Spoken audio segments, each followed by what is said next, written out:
Hello guys, in this video I am going to show you how to search for a hotel in the Frontier Airlines application. But first I just want to mention, don't forget to subscribe to my channel, because at 10,000 subscribers I am going to show you my whole YouTube revenue statistics and growth strategy, as well as how to make money online. Let's jump into it. First of all, open the application on your phone. And then click on the More button at the bottom of the page on the right. And then click on the Hotel button.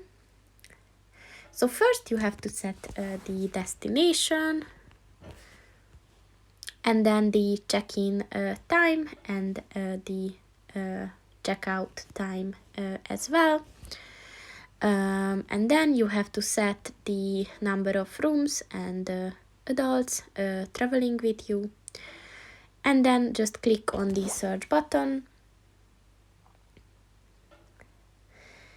And you will be able to see all the available properties. And as you can see, there are some pretty good deals. So yeah, just browse through them.